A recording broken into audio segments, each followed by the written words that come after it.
Formal lang pinasimula ng Department of Migrant Workers ang operasyon ng One-Stop OFW Action Center sa Makati City.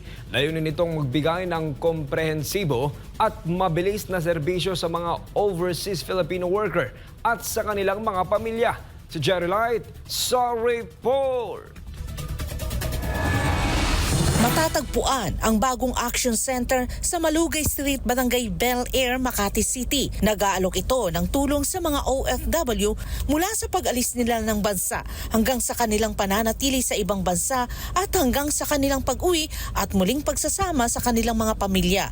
Kabilang sa mga serbisyong iniaalok ang balik manggagawa processing, the integration support services, legal assistance at iba pang suporta sa pamamagitan ng DMW Action Plan. Pinagsasama-sama rin ng Action Center ang mga serbisyo mula sa iba't ibang ahensya ng gobyerno, kabilang ang Social Security System, Pag-ibig Fund, Philippine Health Insurance Corporation o PhilHealth, Technical Education and Skills Development Authority o TESDA, Department of Agriculture, Department of Health at Department of Labor and Employment, Department of Trade and Industry, Department of Tourism, Department of Science and Technology at Department of Social Welfare and Development.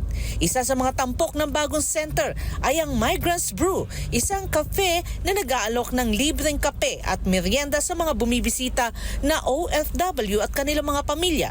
Ito ang ika-23 Migrants Brew outlet sa buong bansa at ang ika-5 sa Metro Manila mula nang inilunsad ito noong Nobyembre 2022. Nakapagserbisyo na ito sa mahigit 600,000 OFWs. Ang paggamit ng karagdagang espasyo sa dating Land Bank building para sa Action Center sa pamamagitan ng isang use-of-rock agreement ay magbibigay daan sa mas mahusay na paghahatid sa serbisyo sa mga OFW. Ipinapakita nito ang pangako ng DMW sa pagbibigay ng mabilis at maayos na serbisyo sa mga OFW at kanilang mga pamilya.